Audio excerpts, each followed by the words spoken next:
Hey everybody, it's Wednesday, it's noon, it's time for our busy webinar. We are just about to get started. I just started the broadcast, so I'm going to give it a minute or two before I truly get started. So if you can hear this, that's great. We are going to get started in just a minute as we let everybody catch up and start logging on. So we're probably going to start about 12:03. So thanks for joining us. We'll start very, very soon.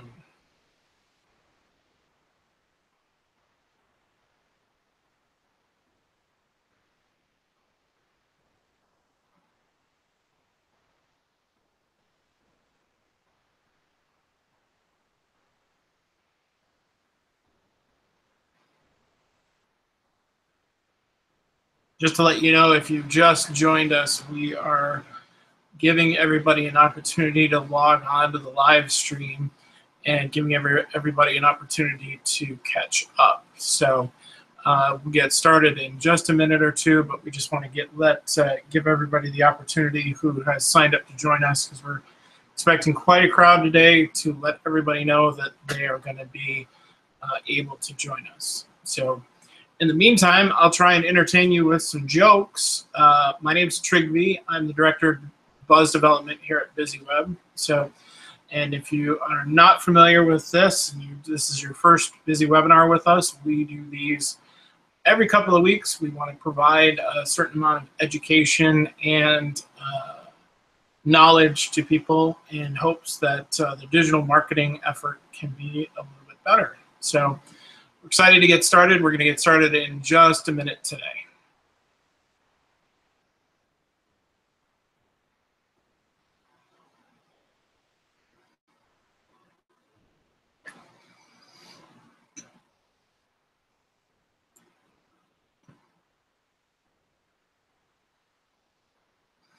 All right, looks like the people that we are getting are starting to pick up, which is great. We wanted to let everybody be able to take a look at the email and take it from there.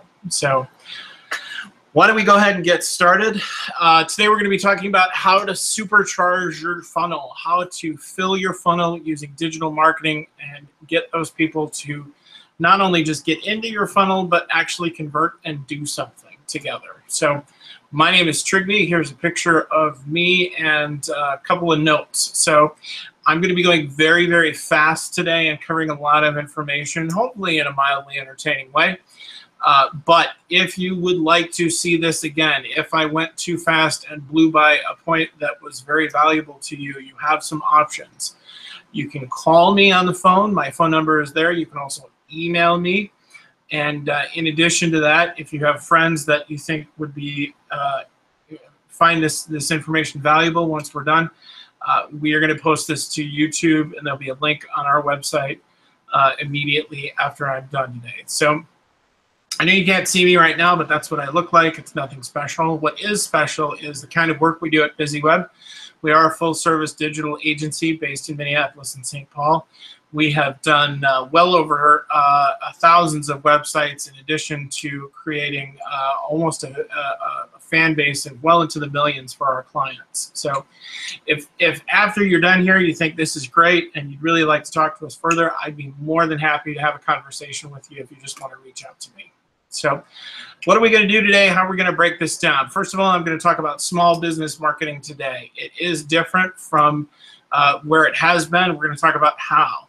Then we're going to talk about how to set a goal and a sales goal and how we do that here at BusyWeb, and then how to choose a message. And in choosing a message, we're wanting to pick our platform, building good relationships through content, and also how to write a really good call to action that gets people to do what we want them to do. Next, we're going to talk about how do we measure success, how do we really know when we can give ourselves that gold star, and then finally how to get started. So once again, thanks everybody for joining us. Let's get right into it by talking about small business marketing today. So if you've gone to business school or read a business magazine or even seen a movie about business, you should be familiar with the concept of a sales funnel. It looks approximately like this. So you spend the majority of your time up here trying to get prospects. You meet people, you go to networking events, and then you spend time qualifying them. Are they a good fit for you? Are they the right fit for you? And then finally, they come into your store and they become clients. That is Business School 101. I believe they teach that on the first day. The trouble is, in today's world, it's now completely wrong. What it looks like now is it looks like this. It's completely 100% flipped. So the concept and the goal that I want you to think about today as we're going through this is, as you are presenting yourself, it's no longer a 9-to-5 opportunity. No longer are you really trying to get people to go to a specific place or a store. Now, perhaps we don't have an actual store. Perhaps our store is virtual. Perhaps it's too far away, but we still want to do business with people. So the consistency in which we're presenting ourselves becomes crucially important. So we're going to talk about branding today. We're going to talk about how that matters. So the real key here is that anybody can look at you whenever they want. Clients and prospects are no longer going to be engaging on your time frame. They're going to be engaging on their time frame.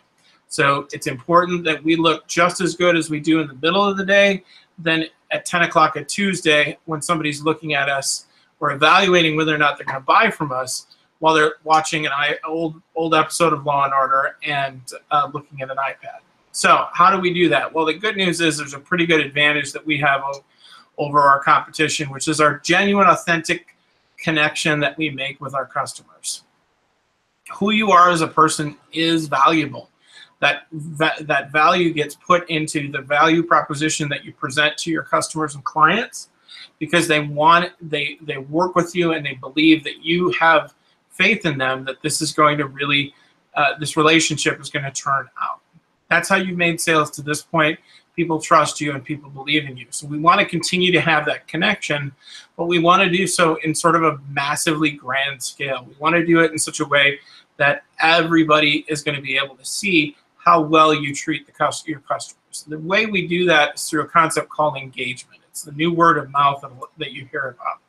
And we do that over a number of different places. And this is one of the questions that we're going to be asking today is, where exactly should we be and how should we be presenting our information? You'll notice there that I added email marketing when we're talking about social media marketing on the whole and digital marketing, because it is truly a social channel unto itself. And it is a tool that we can use in order to engage with our customers and our prospects. So we're going to include that in the conversation that we have today. So the challenge, though, is if you're looking at that, you think, oh my gosh, that's a lot of different options. How on earth are we going to be making the most effective decisions so that we can truly not spend the majority of our day making social media posts and trying to provide new information to people? So I will go through that. I will give you some tips and tricks on how to really get a scenario and a framework that works for you and gets you up and running in making good strategic decisions. So question I have for you is, and something that we really want to keep in mind today is, what's the #1 cell phone app in the world? Well, some people think it's Pokemon. Some people think it's Facebook. Some people think it's Instagram, but the truth of the matter is it's email. Over 70% of all the email in the world is opened on a 3.5-inch device, or 4 if you have the new iPhone. So when we are trying to figure out where can we interact with our customers, we absolutely want to start with email as a base level. Why is that? Because chances are good, if they're a grown person in the United States or wherever today, they're going to have an email address. So that's an opportunity for us to leverage, but we want to make sure that we do it in such a way that actually works. One of the reasons why I really like email marketing as a choice is because, #1, it's great for return on investment. If the book will tell you that by and large you should be getting about $40 to $41 back per dollar you spend on email marketing, and it is cheap. A really aggressive email marketing system like Constant Contact or MailChimp or something like that, that's going to cost you, maybe $40 to $50 a month. But if you can get that money back and realize that money in returns, then all the better. So here's a concept that is difficult for a lot of people to think about. But let me ask you this question. When you are thinking about, if you go on Amazon and you think, well, I need this certain thing, I'm going to buy it. And how do you know what the right choice is? Well, if you're anything like me, what you do first is you actually look at the comment section. And when you look at the comment section, you're not looking at the good ones. You're going to look at the bad ones, because those are the fun ones. Those are the interesting ones where you know people are writing some stuff that you just want to read. And so if you're like me, what you end up doing is making an evaluative decision based on those horrible comments. Are those people just being crazy, or do they have a legitimate point? And when you do that, remember that what you're really doing is you're evaluating whether or not you should trust a stranger. You're not relying on your own gut. You're actually figuring out whether or not you should believe these other people on your purchases. And that's because 46% of shoppers rely on social media when making a purchase. But 88% of people find online reviews as trustworthy as personal recommendations. So that's a pretty disparate difference between the two. So as we are trying to create that baseline for our digital marketing, absolutely it's important that the online reviews is a part of it as well, because those are going to help us create win speed without actually having to do anything. So here's what I'd like to do today. Congratulations. We all are in business together. We have decided to open the Half Moon Yoga Studio. It's a beautiful location. It's great. And now we're all going to be yogis. So we have this location. We've opened it. Well, what do we need? Well, we need money. Okay. How do we get money? Well, we need customers. Okay. And we need those customers to give us that money. Yep. What's the next step? Well, we have to offer our customers something. And that's really where our first goal comes into. What are we going to offer our customers, and what are we going to offer them in order to get them to do what we want? So that begs the question, what exactly are we trying to achieve in our business? And I know that the canned answer to that is, well, Trigby, I'm always trying to make the most money possible. Well, that's great, but that's an underlying goal that's always going to be there.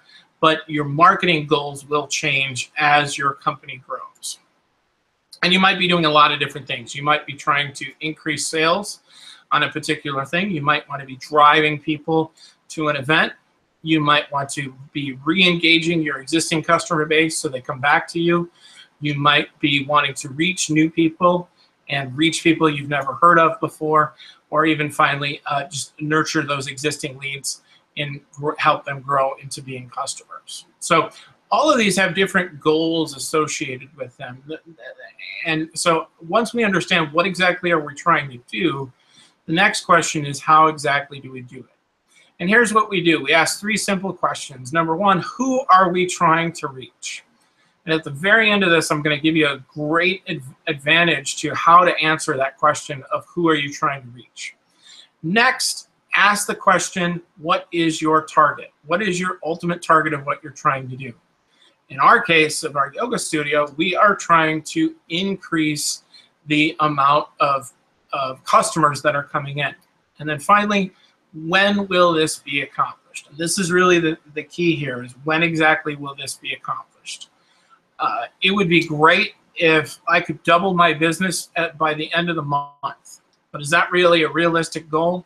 Not really, because at BusyWeb we have more than just one customer, and so growing from 1 to 2 might be possible by the end of the month, but probably not from our level. So we want to make sure that we create real numbers and a real timeline that gives us the opportunity to achieve what we want to achieve. So what I want you to do as you leave here today is actually write your own goal out for your digital marketing program. So in the case of our yoga studio, here's how I answered these three questions. Number one, who are we trying to reach? We are trying to reach current or previous members. Next, we were wanting to increase our class size by an average of 10 attendees. So again, we have a baseline of how many people are coming to our class right now. We know how many that's going to grow to and how many people at the end of our time period, which is 3 months, where we're at, so we're able to tell whether or not we've been successful or not. So now that we have our goals set, we've answered the who, the what, and the why. Now we're going to talk more about the how, and we're going to talk about how to pick your platform. So one of the questions I get asked a lot is, what's the best social networking platform to be on? What's the best thing that you can do? And the truth of the matter is, I don't know. The reason why I answer that honestly is because every organization is different and your audience is different. How they choose to ingest information is different. And so what I'm going to lay out now is sort of a good basic plan for you, but there might be some idiosyncrasies depending on your business. And I'll talk a little bit about how we accomplish that. So for the most part, what I generally recommend to people is they start with two things. Number one, email marketing, and number two, Facebook. Most everybody in the world has a Facebook page. Even my mother has a Facebook page. So, and even my father, who needed to get an Angry Birds score up, so he created a Facebook page so he could connect it to Angry Birds. They have Facebook pages. So why don't I have just one thing? Well, it's good to work the two things together. So in terms of penetration, which is where's our best chance of getting in front of the people that we know are going to be interested in us, email and Facebook are really the best bets. However, it's important to keep in mind that the amount of people who see everything varies greatly. So when we're working on these two things together in concert, it's important to know why. And the reason why is that 90% of email gets delivered directly to your inbox. However, only about 2% of your Facebook fans see you in their newsfeed. That's because Facebook creates an algorithm that is trying to guess what the end user really wants to see. So unless you're really super hyper engaging with people all the time on Facebook, you need to have something else working in concert with that. So there's two things. Email and social media working together will help supercharge your funnel and get more people looking at you and more people entering into an engagement with you. How much more? Well, about 73% more when the two things work together. More customers, more business referrals, and even more bottom line sales for you. So how exactly does this work? Well, they tend to cycle together on themselves. And so here's an example that we did recently. This is for a barbecue joint, and we created this beautiful email. So what's the call to action when you look at that email? It's right there at the bottom where it says make a reservation. That's what we want people to do, is we want them to pick up the phone and call and come to the restaurant. And so what we're offering them is these great new menu items that you can see here. But ultimately, we're asking them to do something. Pick up the phone, make a call, come to the store. So how does that look on social media? Well, again, we're sharing the same kind of information. You can see it over here. Have you seen our latest news? So what we want people to do is to look at that and go, man, I'm going to sign up over here. And then when they do this, they're going to do this and make a reservation. So ultimately what we're doing in the sales process is we're imprinting the concept of yes in what we're doing. We are asking, the big ask that you always make is always the last one, which is, I would like you to give me a pile of money. If so, I will give you this thing or do this work for you. That's the big ask. But before that, we want to imprint small yeses. Will you sign up for our email newsletter? Will you look at us on social media? Will you call and make a reservation? Those are easy things for people to say yes to. They're benign things. They're things that aren't going to cause your prospect to have a damaging effect if they say yes to. So chances are good they're going to start doing it. And the more that they do that, the more they're going to trust you. And the more that they trust you, the better our chances are of buying from them. So when we're trying to figure out what platform we need to be on, again, email and social has a great opportunity to work really well together. So here's an example of how we figured that out at BusyWeb. We created this video series, and this was an email series for Health Club. But what we did is we put down all of their different social platforms right here. And so after about a month, what we did is we actually looked at where the customers were and what their clicks were, and we realized that more people than we thought were actually clicking on Pinterest and Facebook. So the question was, did we really need to have all those channels? Well, yeah, there's some clicks on Twitter and some clicks on Instagram, but really the majority of the people are going to be on Pinterest and Facebook. So I told you a little while ago I was going to help you figure this out. This is why the two things work really well together, is because it can give you some real-time analytic data that you can make good decisions from. This is obviously big news in the world in the last couple of days. When do you send? When do you post? How much do you post? Well, this is what we've found is a good rule of thumb, that if you're using social media, about 3 to 5 times a week is plenty. More than that, and people are going to start wondering, what exactly do you do for a living? Do you do your job, or do you do social media? There are some automated tools that you can use. One of the ones that I like is called Hootsuite.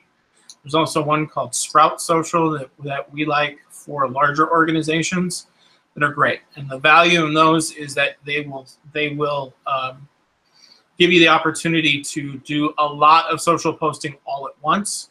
So you don't have to wake up every single morning thinking, man, what am I going to write on social media today? So that's social media. If we're looking at email, by and large, about once a month is the most common. And if we want to know when to send them, again, that completely depends on the industry and the audience. The easiest way to do that is to follow that same sort of Health Club social decision-making tree that I showed you just a minute ago to determine the optimal frequency and time. It really is really surprising, depending upon the industry, when the optimal time is. It varies wildly depending on the industry. Okay, so we've talked about how to pick our platform. Now let's talk about how to build relationships through better content, or answer that $64,000 question of, what on earth do I write? And do people really care what I had for dessert last night? Well, they do, sort of. And here's how this is going to break down. First things first is you have to understand that when it comes to content, again, people want to feel like you are going to engage with them. So to that extent, the content that you provide should have everything to do with your prospect. You want to make it about them, not about you. And how does that actually break down? Well, if you're going to consider 5 pieces of the pie, 80% of the time you should be focusing on valuable content, not direct selling, and 20% of the time promoting your business. If those are flipped, then people aren't going to develop that trust factor with you. If it's even 50-50, you're not going to develop the trust factor that you want. And for the most part, it's not very authentic unless you're selling used cars. So that 80-20 rule is crucial, and we're going to come back to that a little later. How does that actually look in real time? What's the difference between valuable content or promotion? Well, if we were talking about being an accountant, valuable information would be something like 3 common mistakes that you see on your taxes. That's something where it's finite, you know how much time it's going to take you to read it, and it's valuable information. Okay, great. The alternative, the promotion of that same service or that same company, would be, let us do your taxes. In some instances that works, but not right out of the gate and not immediately. So you want to follow that 80-20 rule to really get you good content. And so here's how we like to start focusing on really good content. So every business has frequently asked questions. And if you don't actually know what they are, it'd be a good thing to write down and actually think about. So what are the questions that you get asked on a regular basis in your business that all of your prospects typically ask? Things like, well, how do I weatherproof my new golf bag? Can I set my own hours? Where are you located? Things like that.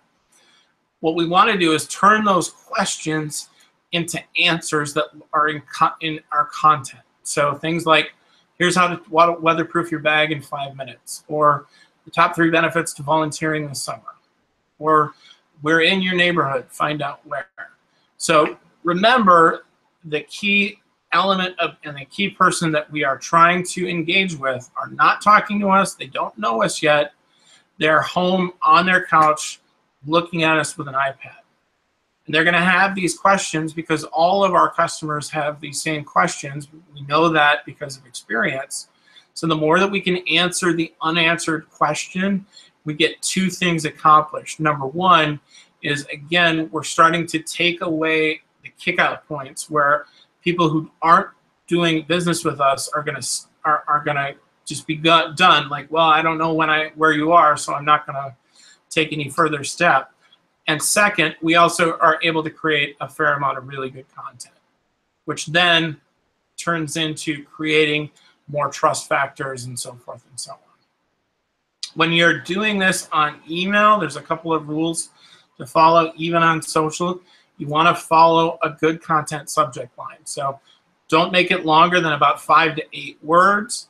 Don't make sure that you include numbers, because again, you are asking somebody to do something. You want to definitively tell them how much time they are going to have to get into when they are doing this thing for you. And finally, you want to encourage action. Get somebody to do this thing and and make sure that you ask them to do something.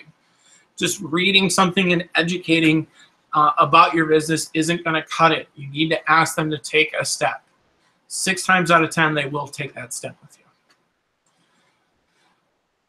Now, all that being said, you don't have to create content and original content all the time. You can use resources to find some other things. So a good place to look is blogs and SSL feeds. You can also do interviews or testimonials with your customers. You can find other things on social media. You can have special guests come and provide content for you. Something that is a business that works in concert with you. So for instance, at BusyWeb, we do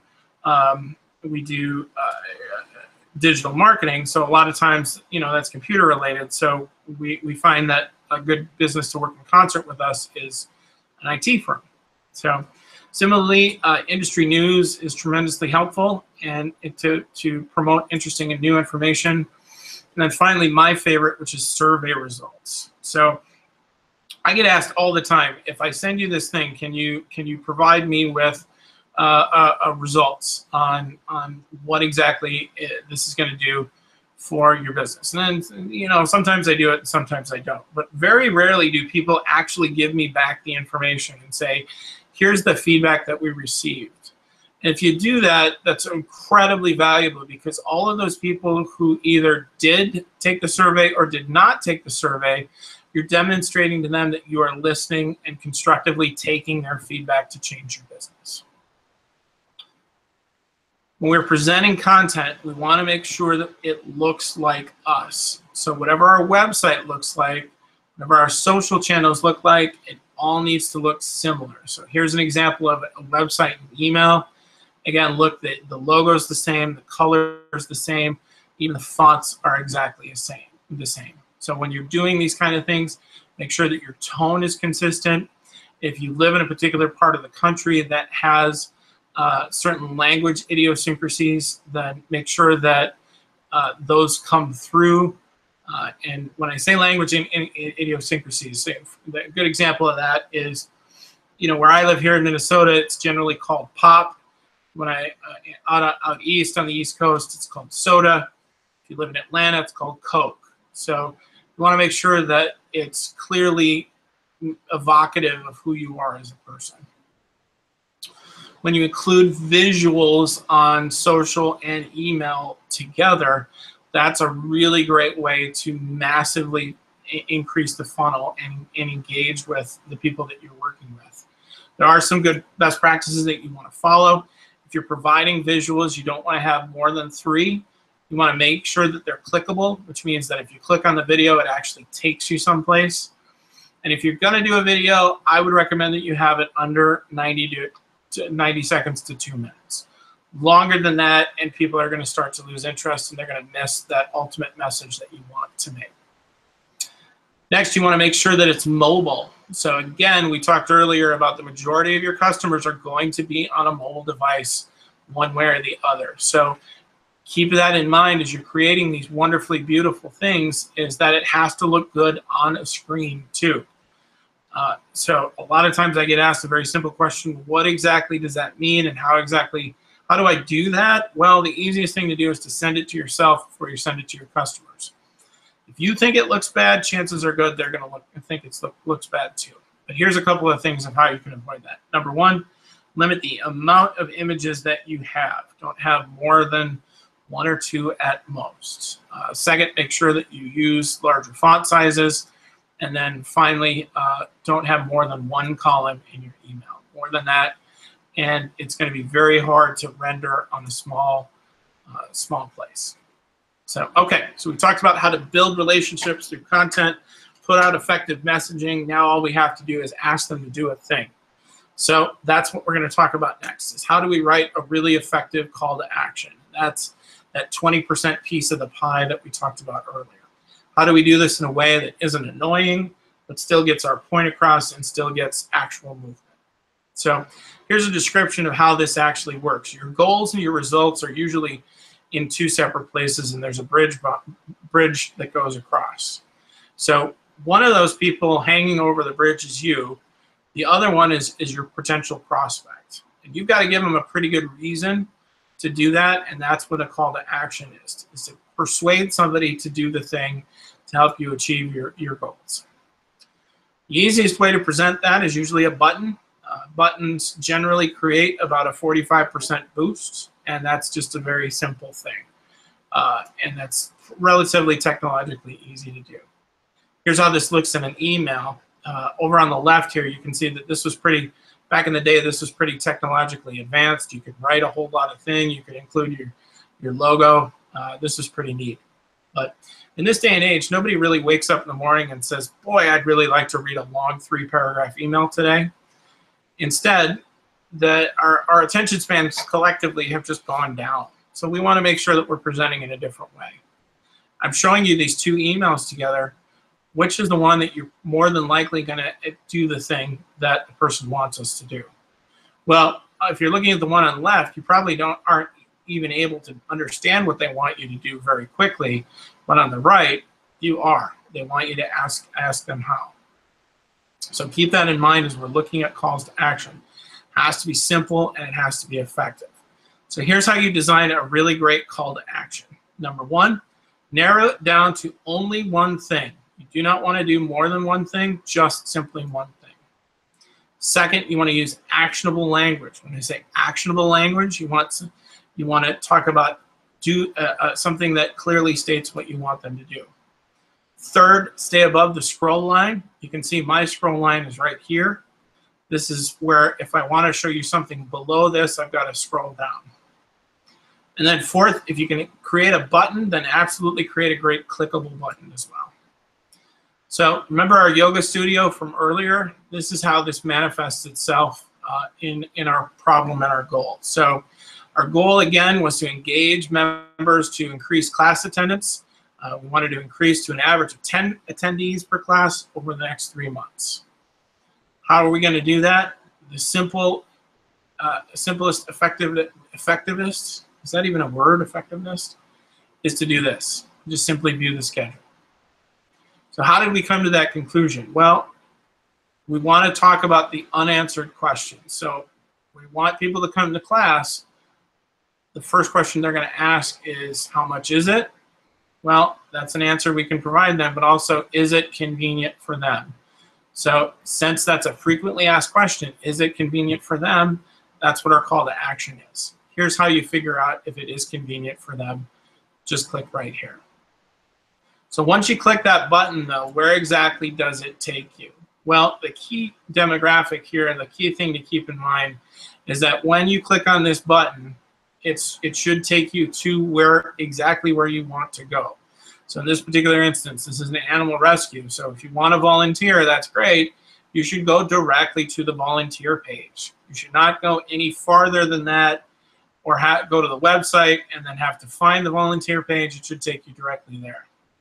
Here's another example. This is a charity event. They want you to reserve a table. Where does that take you? Well, it takes you to the table reservation. It doesn't take you to the website. It doesn't take you to the venue. It takes you directly to the table reservation. And here's a third one. What are they asking us to do? Get your coupon right now. Click on this button. So we want to verify that and reward that behavior by actually giving them a coupon right now that they can print off or bring in with their phone. Okay, now this is where the rubber really meets the road. How are we going to measure success? How are we going to know whether or not we've done what we need to do and achieve the goals we want to achieve? Well, you want to measure your success as much as humanly possible. So start with a baseline of where you're at and make sure that when you're creating your marketing goal, you have a good understanding of what that baseline is and then what your goal is, so you know whether or not you're reaching it or not. Some of the great ways you can evaluate whether or not you're making your goals, things like opens, things like event registrants, how many people did you get, how many coupons got printed out, how many forms did we have filled out, how many clicks. All of those information are measurable and help us understand whether or not we've achieved our goal. So when we're measuring our goal, again, these examples that I showed you earlier, by doing this, the Animal Rescue Place got 11 new volunteers, the Winter Gala got 500 attendees, and the retail place got over 50 coupons claimed. So there is gold in this, and there is gold in answering those unanswered questions. The way in which you figure that out is by looking at open rates, and again, that helps by defining the decisions you want to make. So when you're looking at open rates, by and large, these are the couple of best practices. Make sure that you're sending on the best day and time. The subject line follows those rules that I shared with you a little earlier. And then the recognizable from name is truly key. I met literally thousands and thousands of people doing my job at BusyWeb over the years, doing events like this. And not once in my life have I ever met anybody with the name info@. So if you have an email that you're sending out from info@, I'd recommend that you stop right away, because that's not a real person. Click-throughs is where you actually get the data and the analytics that really tell you what you need to do next. If you don't have a really high click-through rate, well, you want to make sure that your links are formatted to stand out. Call to action is very clear. You're not asking more than one thing, and that you're sending the right kind of content to the right people. So a really good click-through rate on social or email is really going to be around 5 to 15%.